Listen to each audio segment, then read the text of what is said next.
With that, we come to the end of this debate session. We will move on to the last discussion for the evening: technology, innovation, and ecosystem.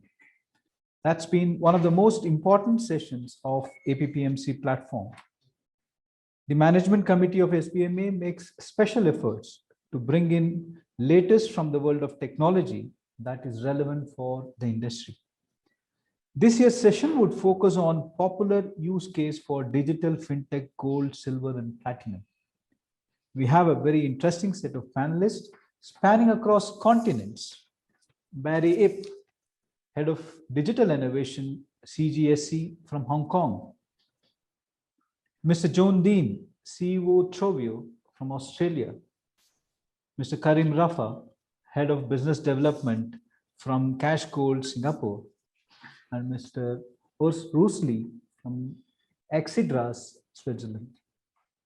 Let me give a brief introduction about each of our speakers, starting with the moderator of the session, Mr. Stephen Lowe. Mr. Stephen Lowe currently is the consultant for the precious metals industry. Until recently, Mr. Stephen Lowe was the head of business development at Tradewinds Market, a digital precious metal platform. Before joining Tradewinds, Mr. Stephen worked with Scotiabank for 20 years, holding numerous management positions, including global co-head of the bank's base and precious metals business. He has served as a director and trustee on numerous notable boards, including as vice chair of the London Bullion Market Association. Next.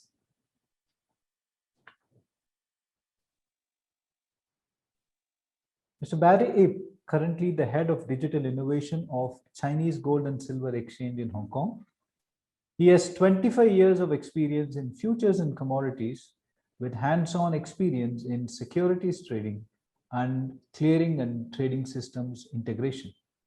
Prior to joining CGSC, Mr. Barry Ip worked with Industrial and Commercial Banking Corporation ICBC to assist in strategically expanding its futures brokerage business and to provide coverage of global market access for its client.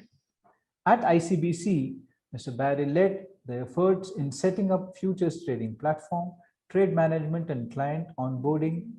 Over his career, Mr. Barry has worked with various organizations such as the Hong Kong Mercantile Exchange, SocGen, and New Edge, where he lent his experience and expertise in electronic trading and market access. Mr. John Dean is the Managing Director and CEO of Trovio. He was previously the CEO of TCM Capital, an asset manager and advisory firm focused on digital assets. Prior to this, he was a Managing Director at JP Morgan as Head of Commodities Trading for Asia Pacific. Our third speaker is Mr. Karim Rafa. He is the Head of Business Development for Cash Gold, a blockchain solution offering 100% backed and fully redeemable gold tokens with both retail and commercial applications. Mr. Karim comes from banking and began working in fintech. Till 2020, he was the Director of Strategy and Ventures at the venture builder focused on core banking technology, where he set up and managed new ventures in Singapore, the Philippines, Australia, and the UK. The last speaker of this panel discussion, Mr. Urs Rusli, has more than 15 years of experience in global precious metals market. His role as the CEO, Loomis International, he headed up the firm's global high security vaulting and logistics services for precious metals. Mr. Rusli has joined the Exidras team in 2019 with the ambition to develop a new holistic solution for the precious metals industry. He holds a master's degree in economics from University St. Gallen, Switzerland. With this introduction about the panelists of the session, I now hand over the session to Mr. Stephen Lowe, consultant for precious metal industry. Over to you, Mr. Stephen. Perfect. Thank you. Thank you, Vadsa. And I would just like to start off by welcoming everyone and thank you for attending. I think we're going to have an interesting session. And then I'd just like to also, congratulate the SBMA. I think it's been an excellent and well-run and informative conference so far. It's not quite the real thing, which I look forward to, but I think it's been a pretty good substitute. And of course, I'd like to congratulate them too for keeping the best session till last. So, as Vadsa mentioned, I've been involved in sort of precious metals fintech for 3 or 4 years, and I've seen quite a bit over that period of time. There's been the proliferation of gold digital tokens. I think we've seen 150 to 200 of them introduced over that time period. There's been numerous, supply chain tracking, provenance-based solutions, as well as lots of bar integrity solutions introduced over that time period. I think, the market has generally, and I think you heard it in the previous session, been a little disappointed with adoption and the speed of change. I think certainly in the digital token space, a best estimate is maybe there's $800 million of assets under management, which compared to the $7 trillion of gold investments is a drop in the bucket.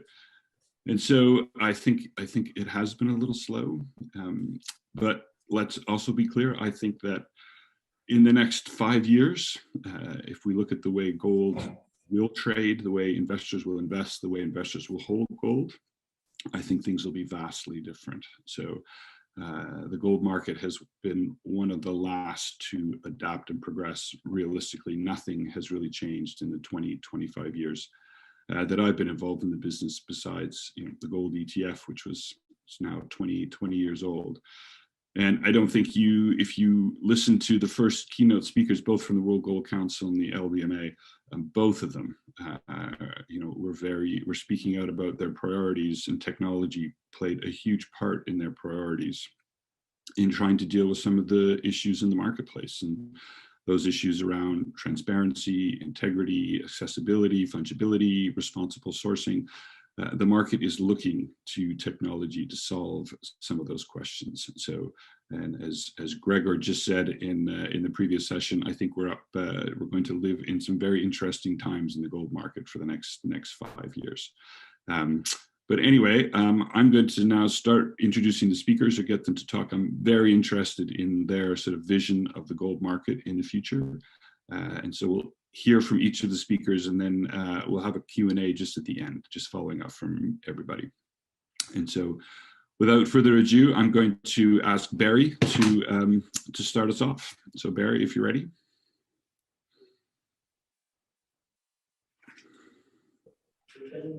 Sir, Mr. Barry would be joining us very soon. Can you just go on to the next speaker as we wait for him? I certainly can.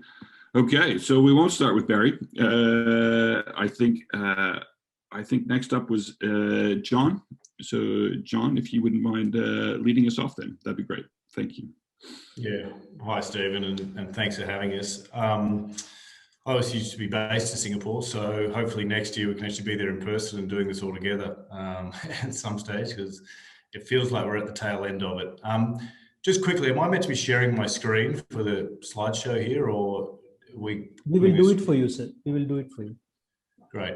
So maybe we could just start on the first slide, and I'll talk a little bit about Trovio and the company and where we sort of came from, to give you some concept of how we are now evolving in the digital gold space, and actually really the digital precious metal space. So yeah, here we go.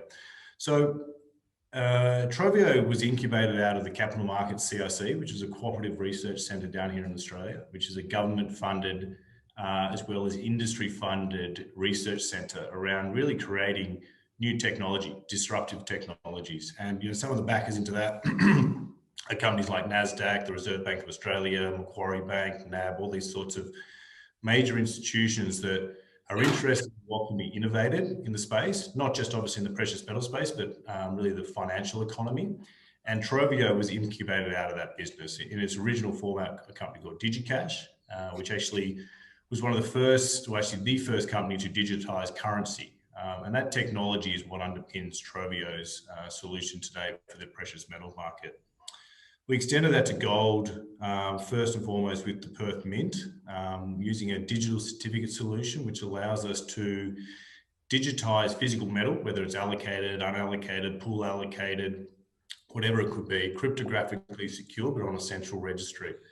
So what that really is a first step into digitization, understanding that you have the rails to take any form of asset. Obviously, we were here talking about precious, but precious metals into the digital universe. And we've started extending that solution now, really, since we developed the business back in 2017. Since then, we've done a number of things. We're part of the Universal Protocol Alliance, which is mentioned there on the left, which is a blockchain solution where we act as the commodity digitization agent. We're a member of the Digital Finance CRC, which is another research cooperative centre down here. We've done exclusive deals on the carbon side, and I'll come back to carbon later on when we talk about provenance and what that actually means. And today, where we are as a business is we have an end-to-end digital solution from provenance, so effectively supply chain tracking, ESG scoring, digitization, both on a central registry, as well as tokenization, which is taking onto a public blockchain. And we were the first company in the world to release a public blockchain token with a government guarantee called the Perth Mint Gold Token, as well as decarbonisation. And that's why I mentioned before around the CBL markets and the partnership there, and taking a new product to market, which we're actually releasing in about 6 weeks, called Gold Zero, which is effectively a decarbonised gold product for the space. So with that, maybe we go to the next slide and I'll talk about our ecosystem and what it means. So as I said, we have what we call like a modular offering. So all of these solutions can be taken individually or as a package. And what that does is it allows really the provenance data. So obviously the mine site, where it may come from, the refinery data, ESG, which is coming very topical at the sort of the investor level. And my background is predominantly at the institutional sort of side of things, superannuation funds, pension funds, etc. We take that data, we take it directly into our digital certificate solution, which is called Trovio Bridge there. That links the physical metal with that data in perpetuity. So it obviously is kind of decommoditizing commodities to some degree and creating a new asset in the fact that now that gold is different to gold sourced from different mines, has a different ESG score, which, as I've mentioned before, investors are now valuing differently. We're seeing that in basis markets around the world, where they talk about greener gold or a number of different offerings, as you mentioned before, Stephen. And then we deliver really both new products to the market, so tokenized and creating new really lending solutions that are starting to develop in these DeFi pools, as well as some vanilla products like ETFs, right? And as I said, we're releasing a gold ETF, which is a decarbonized gold product. So that's really where we are as a product ecosystem. Now, if you go to the next slide, I'll just quickly touch on why we think there's benefits, and I'll get to really where I think we'll look forward to in the future, which I think is probably more relevant for this panel. But to me, the benefits of digitization, they're numerous, right? And obviously this is just a couple of points which really allow, I guess, day one, what it really means for the community or the entire industry around gold and silver and platinum, palladium. But if you digitize an asset, first and foremost, you can eliminate double spending, provided you're on the right technology.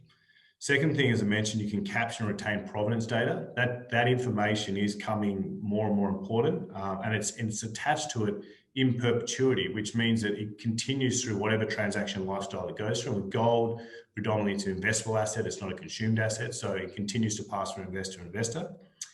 You can disintermediate middlemen, right? I mean, we call them rent-seeking intermediaries. There's a number of obviously people that provide liquidity to the space.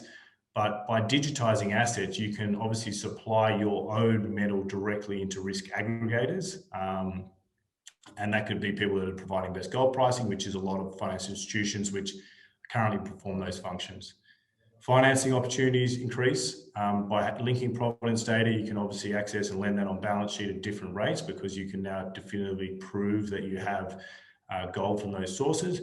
And there's a number of new solutions, which I wasn't in the last session, but in DeFi pools and what's happening on that front, is starting to develop definitely in the commodity space as well. And that's whole new working capital facilities that are holding for industry participants that are holding metal on their balance sheets.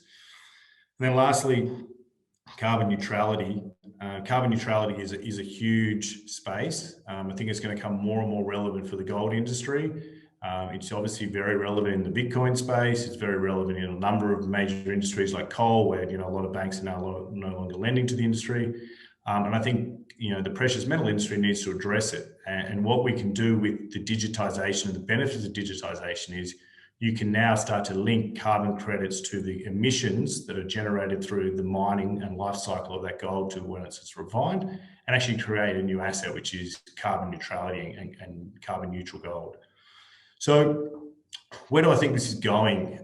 In my opinion, I think all precious metals will definitely be digitized in the next 5 years. I think it has been a slow uptake. I think some of the technology today has been adopted for different reasons, but you're starting to see a huge amount of commercial application. The EIB is issuing bonds now on the blockchain. And I think it's a little bit naive to not assume that we won't see the same thing occur in the precious metal space, particularly at the investor level, where you're eliminating clearing settlement risk, you're creating new marketplaces, and you're actually reattributing value back to the source of the underlying metal. I think all transactions will be immutable and recorded and verifiable for protecting on chain. I think provenance and ESG metrics, as I mentioned before, are critical. I think we need to move away from a commodity as a commodity, and I think people will recognise that, particularly for investable commodities, it's going to be highly important that provenance data and as well as ESG metrics form part of your purchasing decision. And then lastly, tokenization. Tokenization, there has been thousands of tokens which have been released. Some have succeeded, some have failed. I think it's a little bit driven by market participants at the moment in the tokenization as well as access to digital wallets. But in all reality, El Salvador now forcing digital wallet adoption, CBDC, central bank digital currencies coming. That is going to force digital wallet adoption. By forcing digital wallet adoption, the ability to hold digitized assets or tokenized assets is naturally going to be pushed onto investors.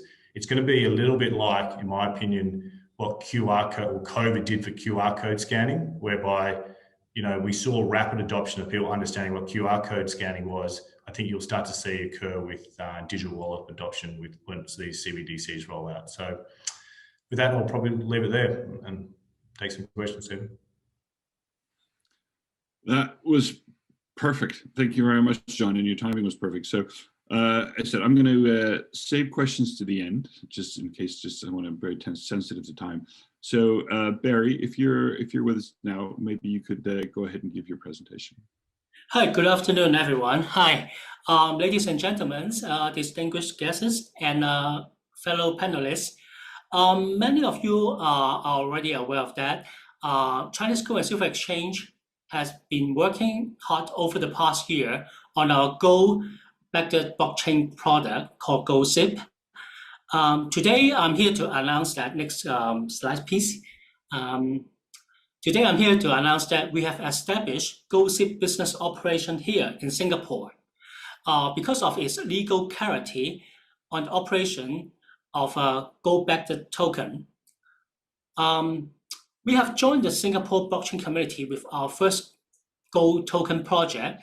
Singapore has announced that the regulatory framework for crypto business through the Payment Service Act. That's why many large fintech companies has been stepping up effort to expand into Singapore. Further, Hong Kong and Singapore has established themselves as a leading financial center with ample interest in fintech. To this day, Singapore has become the top fintech hub of the region. I would say it is a result of Singapore government's legislation, funding, and network initiation for more than a decade. CGSC is really keen to work together with talents available in the market on our new venture. Next slide, please. Okay. Although we have been facing economic difficulties, we have worked really hard to launch the exciting new venture in third quarter of the 2021. That's what the new venture will look like. The GoldSip token will be minted after our member depositor deposit gold into our vault in Hong Kong. GoldSip token minted by CGSC shall follow the deposit size and transfer the token back to the gold depositor. The gold will be tested by the Hong Kong Precious Metal Assay Center, which is a lab solely owned by CGSC and is also accredited by Hong Kong government. Once the token is transferred back to our member depositor, they can be transferred to other parties with ease. Token holder can redeem gold bar from our vault, and a fee will be charged when performed transaction. You may wonder what technology is behind this.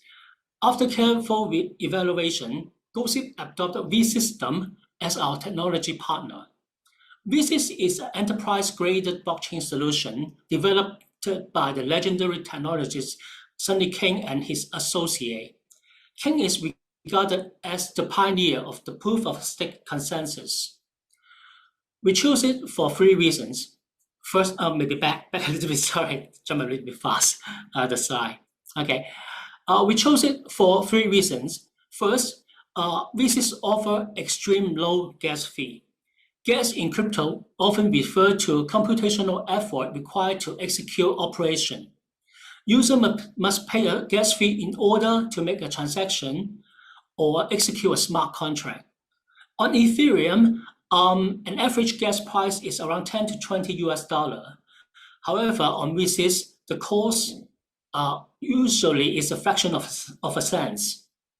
Second, vSys is also super fast. It can deliver 250% better performance compared to Ethereum. The transaction bandwidth of vSys is also scalable to meet future demand. Third, and most importantly, vSys blockchain requires very low energy consumption due to the consensus mechanism. Recently, being sustainable in energy consumption has become urgent concern in the crypto space. Next please.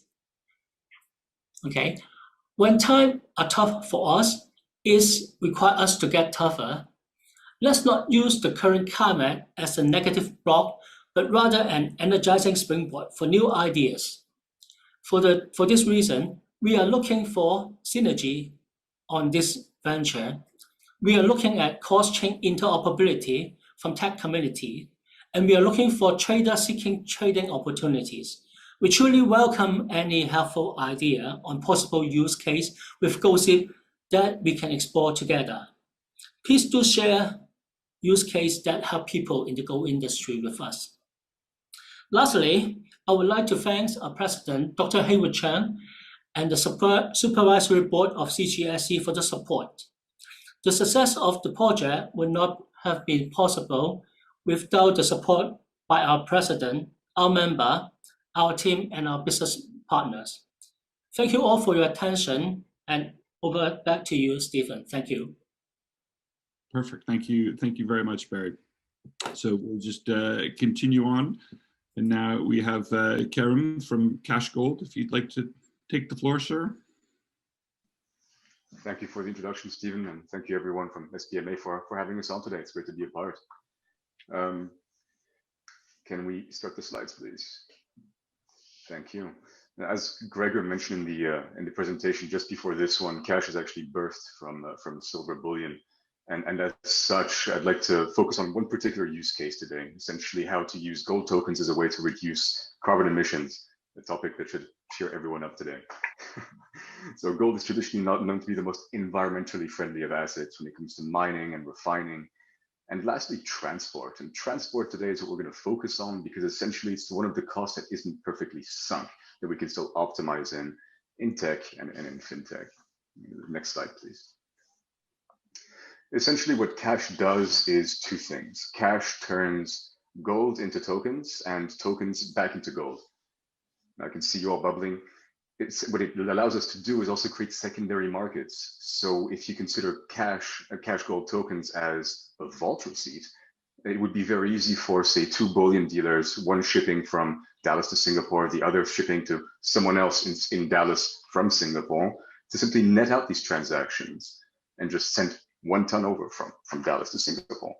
Now this obviously adds up to a number of other problems. Like, how do you manage quality? How do you manage transparency? How do you manage trust in a market which is all based on you need to touch it to feel to know it's yours? How do you guarantee that these tokens, these vault receipts, are actually entirely equivalent to 1 gram of gold, which is what cash works with. Next slide, please. So with 1 cash gold token, or CGT, equal to 1 gram of gold, it really does allow companies, institutions, people, bullion dealers, vault providers, whoever it is, to turn gold into tokens, be it for transport reason or other reasons, and then redeem them in said country where the gold has to go. Now, the way Cash manages transparency, you can see on the screenshot on the right, is through our Cash Explorer, which is our adaptation of the gram chain technology that Gregor mentioned just prior. Over here, you can see all the vaults that Cash is currently onboarded. So we've got Loomis Singapore, IDS in Dallas, the Safe House in Singapore, and currently onboarding also Loomis in Zurich. And as you can imagine, it completely facilitates the trade and transport of heavy and expensive gold from one location to the other, and simply turning it into tokens would allow you to redeem it in another geography. Now, the second aspect that we can develop per se with cash gold tokens is a simple decentralized market, in the same way as an ETF would work, allowing people to access a larger pool of gold somewhere. Cash gold tokens, or CGT, or actually any other token based on cash system, would quite similarly be available for purchase by bidders in any region, be they retail, bullion dealers, vault providers, mints that need to top up their reserves, and simply be redeemed wherever else they need to be, wherever they need to be. Essentially, everyone is adding to a pool. That pool is openly viewable for everyone and also accessible to everyone through CashGold's platform, but also through a number of exchanges. We're listing on new exchanges every few months, including increasing our number of fiat pairs and so on. The next slide, please. It's actually my last slide. Essentially, CGT is here to bring the adaptation of blockchain's transparency with the advantages that physical gold provides. So what we want to do is produce transparent, freely exchangeable, maintaining the value, and auditable minute by minute. Sorry. As such, I believe this is definitely one of the better solutions out there, so to say, for when it comes to gold tracking, when it comes to exchanging gold through the use of blockchain technology. That's me. Thank you very much. And now we'll just move on to our last speaker before we fire some questions, and that is Urs. Over to you. Thank you very much, and I'm very happy to be part of that panel here. Can you please put up the slides? So we talk about technologies for provenance transparency. Provenance transparency, and with it, the product integrity as such, or the product authenticity. This is really important. So this big topic is really the key parts we're going to talk about here. And before I start to go into the slides, let me really say that I want to show you how this modern technology, modern information technology, such as distributed ledger, can solve this issue of transparency in terms of provenance. And we, as Axiedros, we have built this solution together with the key market players. So we put all the Swiss refiners on a table. We define data standards. We're working very closely with the regulators, such as LBMA, World Gold Council, etc., and as well with the biggest global logistic companies together to put this together. The system is live, the solution is up and running, and we already have members from the refining side. So LBMA approved refiners, logistic companies, banks, and of course, mines onboarding on the platform. Before we go on the solution, let's quickly go have a look at the challenges, because each stakeholder of this market has specific challenges. If you push just one more button,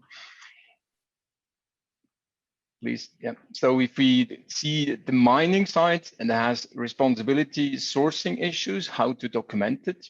That's as well valid for the recycled gold as for the mining. So it covers all the supply chain part of the gold market or the precious metal market. It's transparency about where the material is coming from. And it's as well how to finance it. So how do you actually prove the evidence of the material? Second, it comes to the refinery. The refinery as such has, of course, the responsibility to document the provenance, but it has as well the second issue. It has to protect itself or its products against counterfeits. Lately, there are a lot of products with brands attached to the product or on the product, which is actually not true. So we call them really fraudulent bars, even though it's gold, but it's not the same origin of the gold. And of course, for the refiners, it's the financing as well. And for the market, then for the traders, for the banks, it's about integrity of the product. It's about the reputation risk, how to protect yourself and your clients for any kind of reputation risk where the gold is coming from, and to meet the regulatory affairs. And for the end consumers, next slide. And for the end consumers, it's all about how do you prove the ESG rating or the scoring of a product? How do you make sure that you have a provenance documentation right away available? And how do you make sure that actually your product is of the right authenticity? So it's really important that all of these are challenges which cannot be solved on its alone. So push one more button, please. So they all are interdependent. And it's not that you can solve this on yourself alone as a refinery or as a bank. So you need to, and you are dependent on each other. And that's why we've built the solution, which we call the Bullion Integrity Ledger. Next slide, please. And you just can put another 3 times, please. One more. Good. So here, the Bullion Integrity Ledger, that's an interoperable platform where all the stakeholders from the market actually can be joining. So we are starting from the supply side, such as mine, recycling suppliers. They're putting their material in a digital way, the documents to the material already to the digital way on the platform, so that the refinery as a producer of this material can get benefit and has access to these data. The refinery produces the final material and puts it to logistics or vaults, and of course to the bullion banks, traders, or to the industry.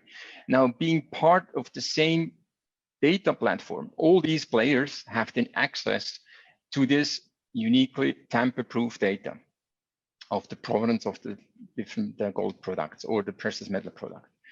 And of course, we take as well the governance part of it, part of the network, because we don't want to disrupt the market. We want to support the existing players to really use the digitalization to benefit to their own benefit, so that they can be working much more cost effective and trust on each other.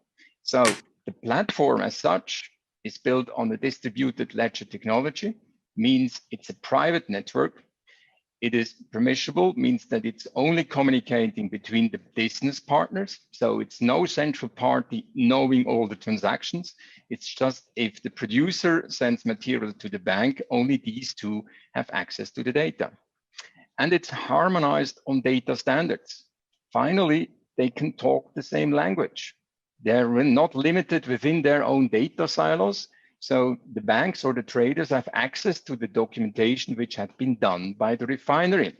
And it's because it's based on the DLT or the blockchain technology, we can make sure that this data has not been tampered in between. So we know exactly about the transparent proof of documentation. Let me go one step further, please. So as a result, each product, each final product can be a 1 kilo bar, can be a standard bar, refined out of this refinery, gets registered on the platform, and it has its integrity certificate. That integrity certificate is of a digital format and reflects exactly the same data which is already today available on your paper assay as a certificate you get for a product, but it has much more information. It has much more information, and you can get this information whenever you need it on a click. It has the whole provenance information about that product, that specific product. So you don't have to go back to the refinery. Can you please give me more provenance information? That comes with, whenever you buy that product, that comes with the product. You get the digital certificate as well with you. So it creates a big transparency in terms of the provenance and in a very efficient manner. As a result of it, if you go to the next slide, we can You can push 3 times, please. So we can increase the integrity of the products by having the whole value chain as part of this platform of the integrity ledger, because we can make sure that we have tamper-proof data, and we have the data on agreed data standards. So the next party can use it already for its next processing. The platform is tailor-made, blockchain-based, because to make sure that we can make the transparency about the provenance of the products. So transparency on the product level, but if you now push the next 2 buttons, confidentiality on the business transactions. You don't want to share with the whole network with whom you do business with. So you just want to make sure that you have an agreed transparency on the products you're dealing with, but you have your own confidentiality with whom you do the transactions. And because of this permissionable network, we can ensure that we have a peer-to-peer transactions, and only the involved parties actually get access to this data.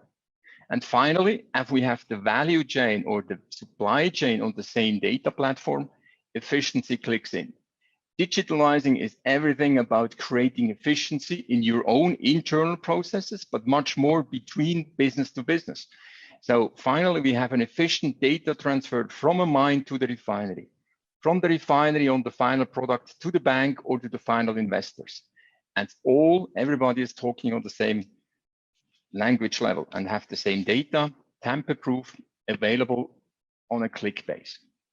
That's what we have developed and is currently running, and we're building the network now to add more clients on that platform.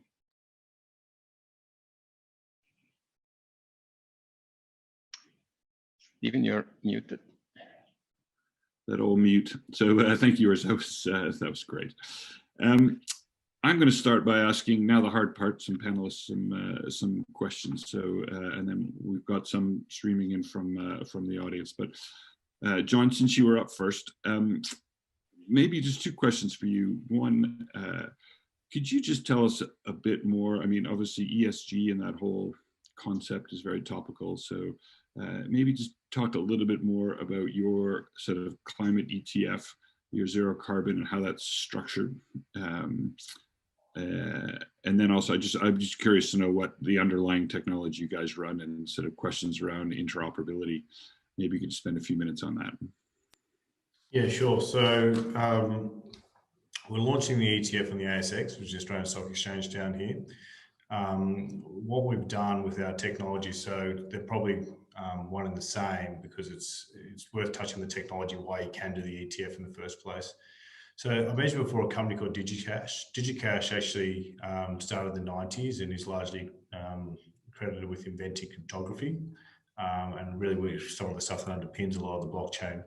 My tech team was part of DigiCash. They actually built a number of businesses past that, and they've worked with the RBA on a range of different digital currencies.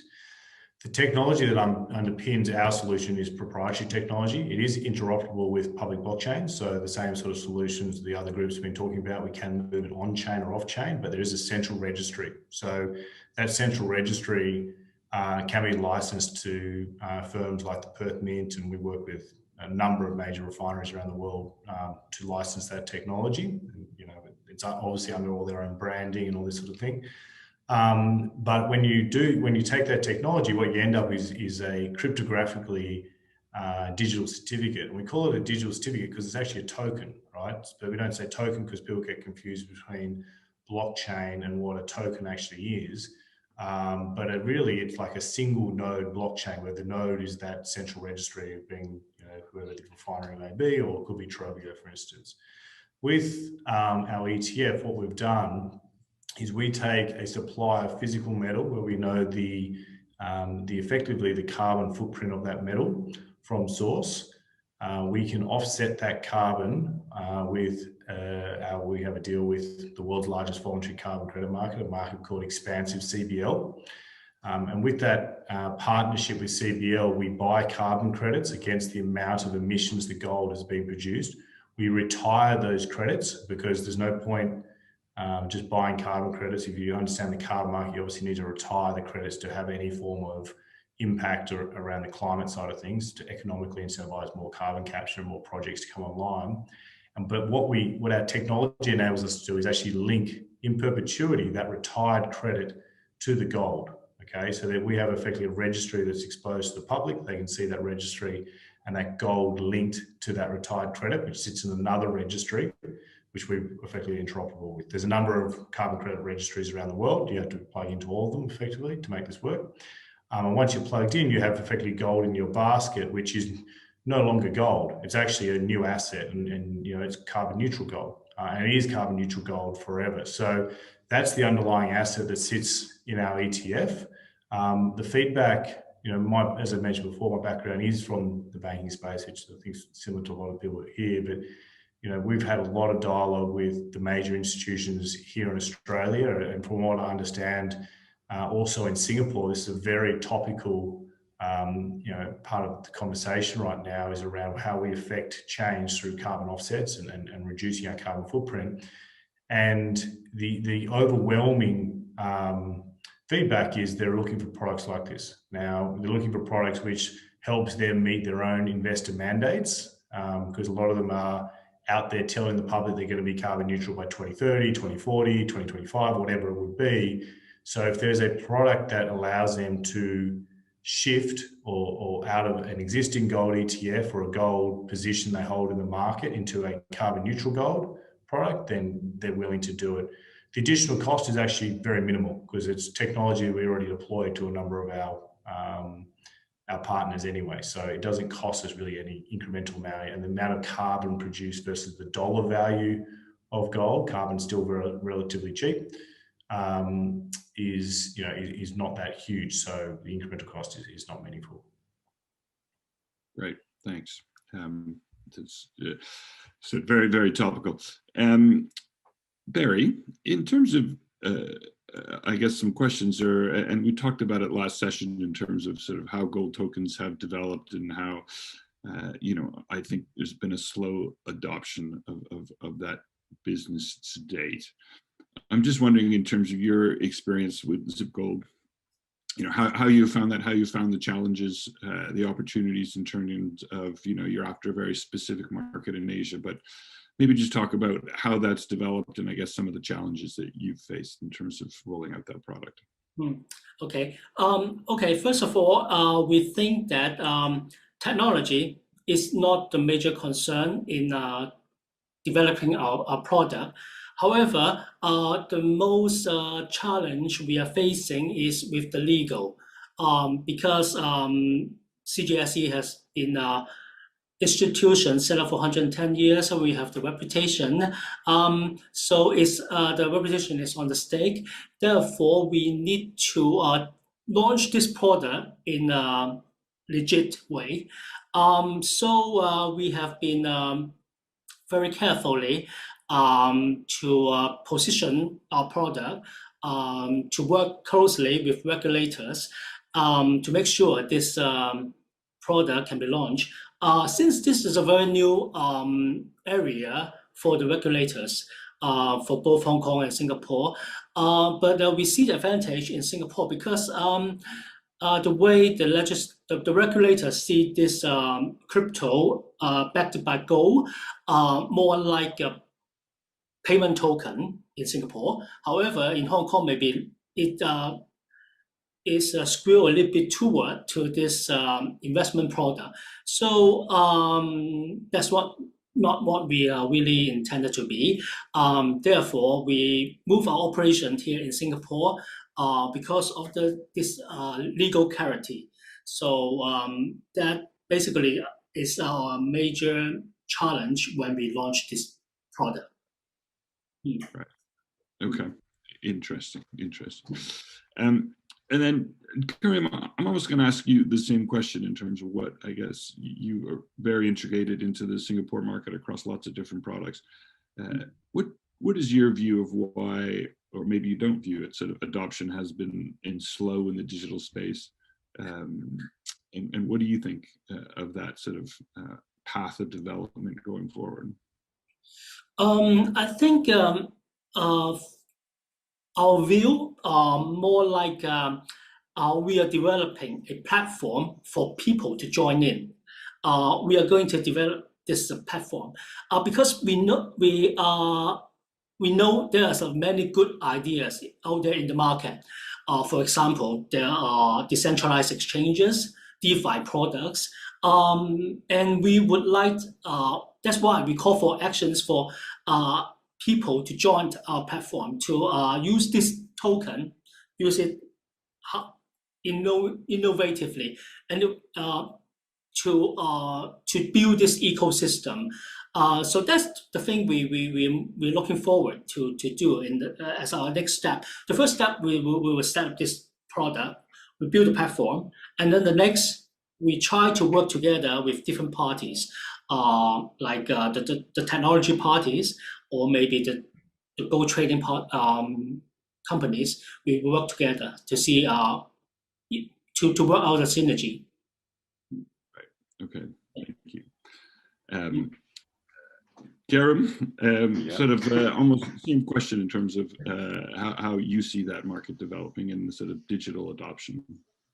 I think it's still very much a hinging on the understanding of what the tech can actually do and how it's complementary to the gold market and not facing off with it. We've had quite a few conversations before this one about Bitcoin versus gold and crypto versus gold. And right now, this conversation is very much about how can the technology harness the benefits that gold already holds or precious metals already hold and complement them with the fungibility, the interoperability, the ease of the exchangeability per se of a blockchain token, a blockchain-based token, or ERC20 token in our case. So it's very much a learning curve, I guess. We still talk to a lot of fundamentally gold-weighted investors that don't want to touch crypto because, well, it's new. No matter how we phrase it, no matter how much we say that we're technically just selling fungible, interchangeable vault receipts that are there for physical gold that they redeemed at any time. The biggest pushback we have is, well, I'm not holding it. So I think once that barrier is breached per se, and it becomes the same thing as, I guess, an ETF in many ways. People trust ETFs because they're backed by major institutions, and people don't trust crypto even though it's backed by physical gold. Because once that's passed on, I think the adoption will pull on a lot faster. And you spend a lot of time to worry about sort of the regulatory environment. You know, as Barry was saying, you know, different regulators view things differently and have crypto and gold-backed tokens in different buckets. I'd say Singapore's been great when it comes to crypto across the board. I think it's one of the first countries to very clearly say this is an asset-backed token, this is a payment token, this is a speculative token, this is a leverage token. And it was very easy for us to get a legal opinion saying, well, you're an asset-backed token. You don't fall in all these other categories, which have different rules and different legislations. You fall into this one. And I can't imagine that any other country is going to go backwards on that. If Singapore's a bit ahead, then everyone's going to catch up to a similar classifications of different crypto-based assets. Perfect, thanks. Urs, over to you. I guess your solution seems to have, I think, is advanced in a way in terms of you've got some LBMA refiners working with you. It's pretty clear who those are. I think it's stated in some of your literature. I guess in terms of the benefits you see that they see in these type of solutions, in terms of, you know, what problems are they solving for refiners specifically, and what opportunities in terms of, you know, financing or providence, and I guess in terms of, you know, the refiners I always consider to be, you know, the hub of the gold industry. Everything eventually goes through them, and they seem to be, you know, adopting or looking at your solution as a viable one. So, how do you convince them? Yeah, you just mentioned it. It's everybody's hacking or standing on top of the refiners to show you need to prove the provenance, but nobody wants to pay for it. And that's where we come in, because to create the efficiency gains which digitalization really can realize, so that we can get everybody on the platform, so that the refinery don't have to do all the work themselves, so that it starts already at the mine side or supplier side. And the refinery can take benefit of this data available, as well as for the finally refined documents that then the clients of the refinery actually benefit of a fully documented material according to the latest standards, responsible sourcing, RJC sourcing standards, etc. And you don't have this add-on work, administration work then, because that's now digitally available so that the client can automatically retrieve these data. And if you have then audits from like LBMA or any other authorities or regulators, you don't have to go into the cellar and grab up all these folders full of copied certificates, etc. You have it all online, and it's on a blockchain layer, immutably documented and accessible to be audited. So it's about how do you make sure that the potential premium investors are paying for properly documented material, green gold, or any other ESG documented material. How do you make sure that that is not creating additional costs in the production, that you can provide this in an automated way? And it's already said before, blockchain is just, it's an automated trust technology that you can trust the work the others already did. And what we do, we bring them all on the platform so that they can trust each other and not have to build an auditor in between. Right. Here's a potentially thorny question, which I'm going to throw at both John and Urs, just because I think your solutions talk on provenance and talk about provenance a bit more. And the question which came from the audience is basically, you know, if you're dealing with an LBMA good refiner, which most of the market I think uses that as a standard, then why be concerned about provenance? Which I think is a reasonable question. I'll start with John.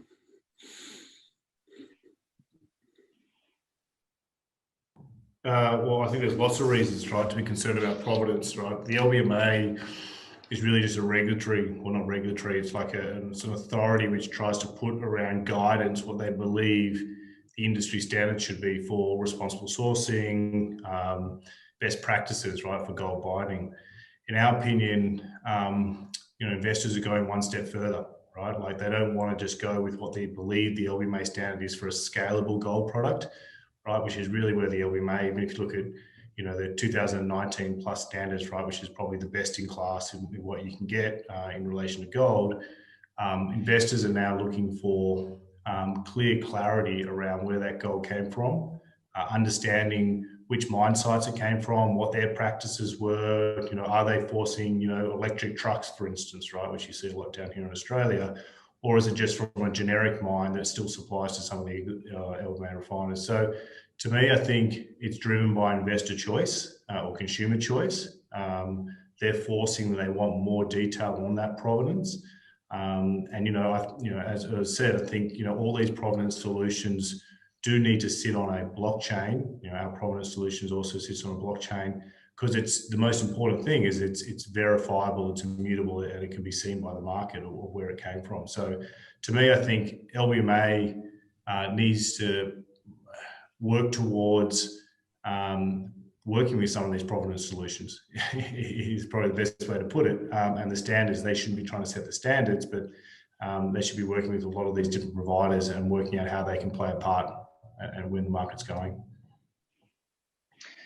Yeah, I just want to add here, because it's every refinery is today doing the documentation on its own. So you have a silo from like Argor is doing the whole documentation, Volcambia is doing the whole documentation, Perthmin is doing the whole documentation.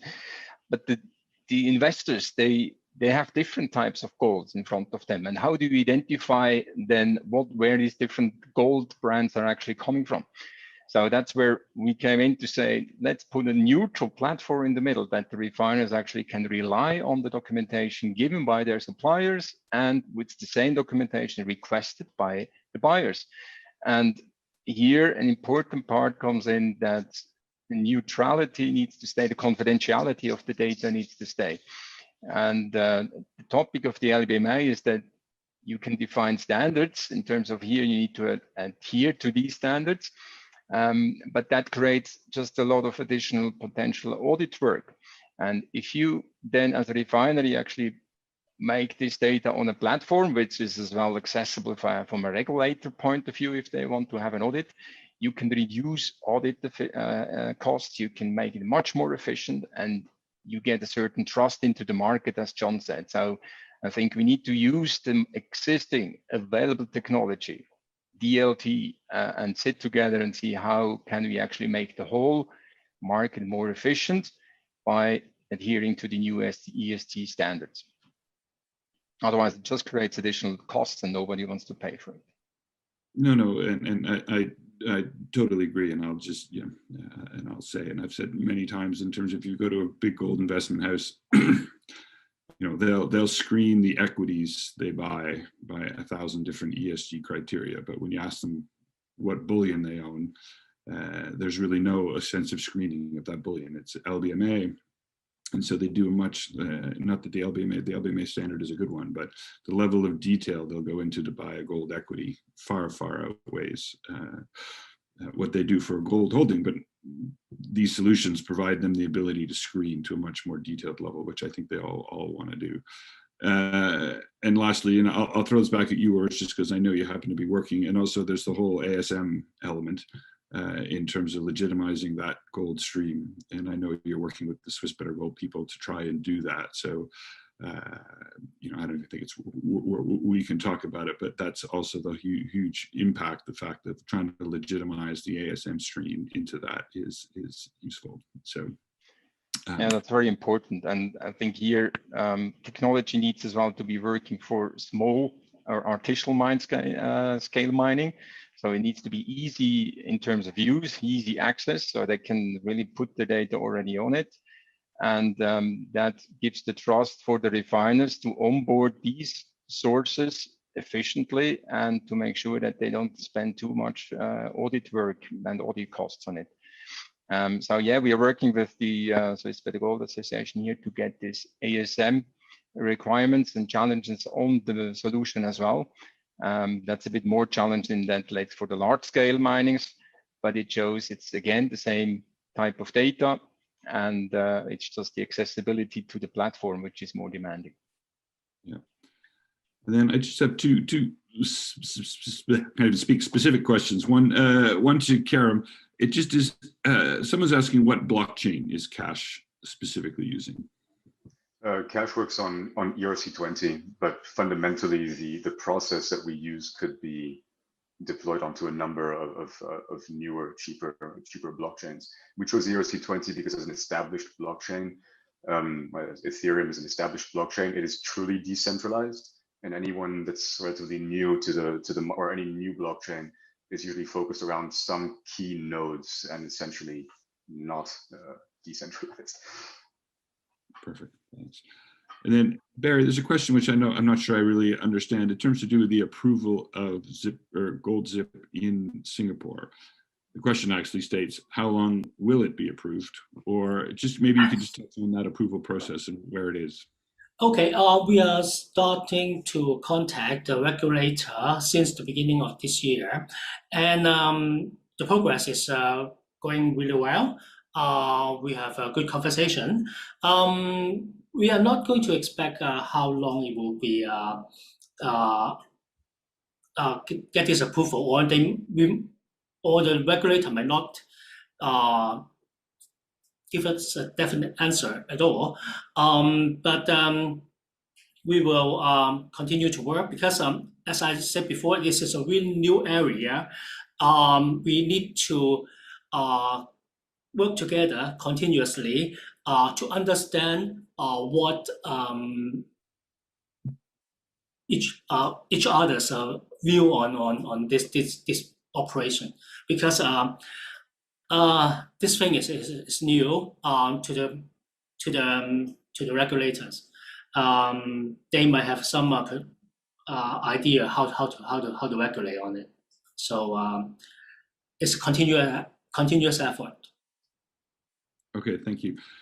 And gentlemen, our time is up. So listen, I think it was great. I learned a lot, and I wish you all success in terms of developing these markets. As I said, I'm a firm believer that the gold market will adopt, will change, and will use these two technologies to sort of advance in front of other markets. It's just, I think we all know it's hard to bring new technologies to the market and get them adopted. And the gold market in particular is, established in its, without offending anyone, inefficient ways, and it will change. So I just want to thank you all for your time and turn it back to Watson.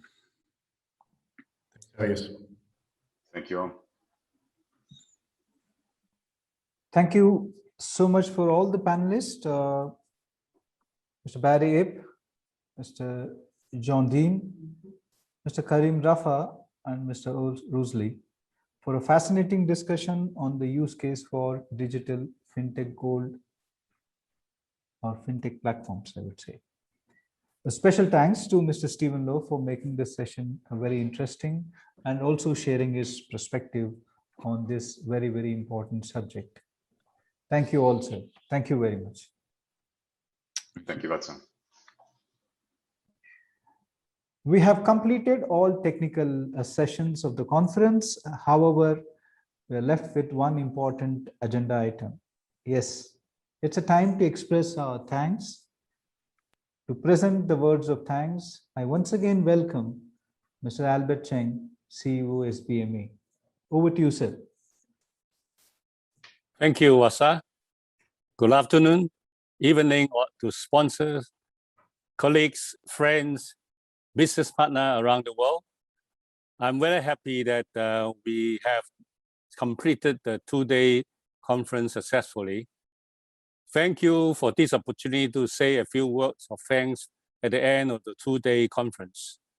Perhaps there are many of you out there with conflicting demand on your time.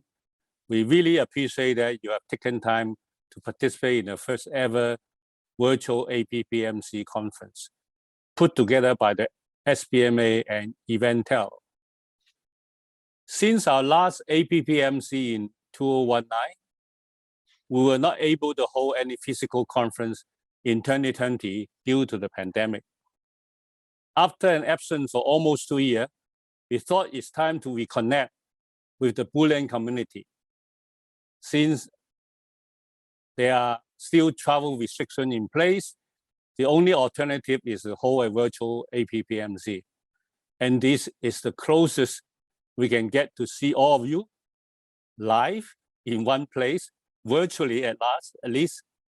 I want to thank Martin Huxley, our chairman of SBMA, and the management committee of SBMA for the trust and confidence on us. I also want to thank the following sponsors who have generously provided sponsorship to APPMC 2021. They are title sponsor, ABC Bullion, in association with sponsor, Chinese Gold and Silver Exchange, gold sponsor, JP Morgan, LBMA, TD Security, and World Gold Council. Platinum sponsor, World Platinum Investment Council. Refinery sponsor, Rank Refinery. Secure logistic partner, Brains Global. Technology partner, Catch Private Limited. Precious metal analyst partner, Olympus Singapore Private Limited. Classic sponsor, Ashoka Global Singapore Private Limited, Centennial SRL, CME Group, Silver Bullion, and StoneX. Research partner, Metal Focus. Broadcast partner, Golden Circle, China. Last but not the least, to Enterprise Singapore for its guidance and support to the SBMA. We hope that all of you have found the near physical conference a good experience virtually through a mix of relevant conference sessions, which is specially curated content from SBMA that is suited for business in Asia Pacific, and the personalized one-to-one business networking opportunity useful. If there's any area you feel that we could do better, we welcome your feedback.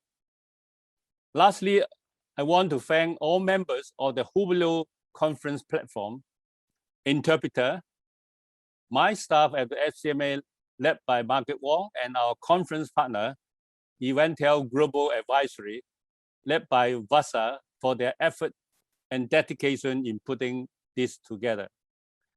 Once again, thank you everyone for your participation, and we hope that we will be able to meet you physically in APPMC 2022. Until we meet again, stay safe and healthy.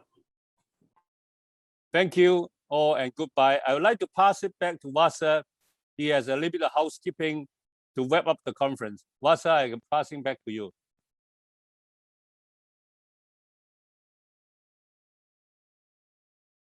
You are mute. Thank you very much, sir. I think I need to apologize to Mr. Albert Cheng because in my script to him, I have missed the exchange partner. Sir, we have to thank the exchange partner, Shanghai Gold Exchange International as well. I'm sorry about the slip from my side. Thank you so much. I'm sorry. I will mention our exchange partner, Shanghai Gold Exchange. Vasa, back to you. Thank you so much, sir. Thank you. For all of you who are staying back, please continue the networking. We will keep it open for 2 more hours, so you can talk to the speakers and delegates and your fellow industry colleagues.